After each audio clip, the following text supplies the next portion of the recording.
পরম করুণাময় ও দয়ালু আল্লাহর নামে শুরু করছি। সূরা আনআম, বাংলা অর্থ। আয়াত সংখ্যা ১০৫। আর এভাবে আমি নানাভাবে আয়াতসমূহ বিস্তারিত বর্ণনা করি, এবং যাতে তারা বলে, তুমি পাঠ করেছ, এবং আমি যাতে বর্ণনা করি এ কুরআন এমন কওমের জন্য যারা জানে। আয়াত সংখ্যা ১০৬। তুমি অনুসরণ করো তোমার প্রতি যা ওহী প্রেরণ করা হয়েছে তোমার রবের পক্ষ থেকে, তিনি ছাড়া কোনো সত্য ইলাহ নেই, আর মুশরিকদের থেকে তুমি বিমুখ থাকো। আয়াত সংখ্যা ১০৭।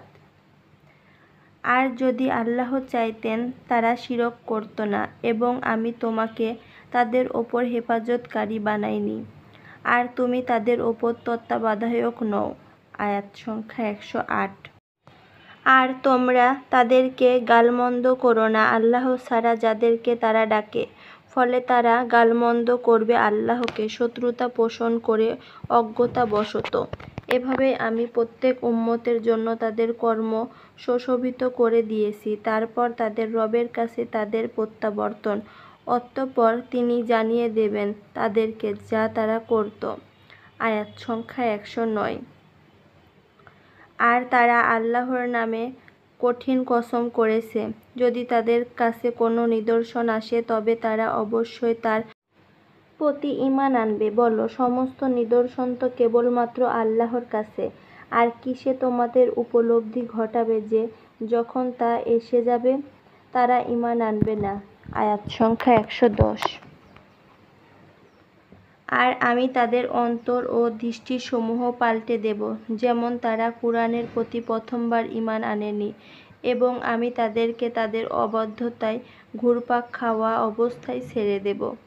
আয়াত সংখ্যা ১১১। আর যদি আমি তাদের নিকট ফেরেশতা নাজিল করতাম এবং মৃতরা তাদের সাথে কথা বলতো, আর সবকিছুর সরাসরি তাদের সামনে সমবেত করতাম, তাহলেও তারা ঈমান আনত না, যদি না আল্লাহ চাইতেন, কিন্তু তাদের অধিকাংশই মূর্খ। আয়াত সংখ্যা ১১২।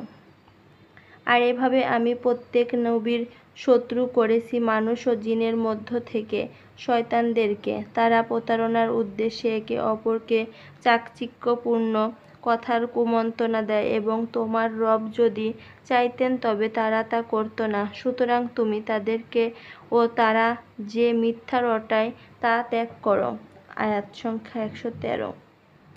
আর কুমন্ত্রণা এ কারণে যে যারা আখিরাতের ওপর ঈমান রাখে না তাদের অন্তর যেন এর চাকচিক্যপূর্ণ কথার প্রতি আকৃষ্ট হয়, এবং যাতে তারা তা পছন্দ করে, আর তারা যে পাপ অর্জন করেছে তা যেন অর্জন করে। আয়াত সংখ্যা ১১৪। আমি কি আল্লাহ ছাড়া অন্য কাউকে বিচারক হিসেবে তালাশ করব, অথচ তিনি আমাদের নিকট বিস্তারিত কিতাব নাজিল করেছেন। আর যাদেরকে আমি কিতাব দিয়েছিলাম তারা জানত যে তা তোমার রবের পক্ষ থেকে যথাযথভাবে নাজিলকৃত। সুতরাং তুমি কখনো সন্দেহকারীদের অন্তর্ভুক্ত হয়ো না। আয়াত সংখ্যা ১৫। আর তোমার রবের বাণী সত্য ও ন্যায়পরায়ণতার দিক থেকে পরিপূর্ণ হয়েছে, তার বাণীসমূহের কোনো পরিবর্তনকারী নেই, আর তিনি সর্বশ্রোতা ও সর্বজ্ঞ।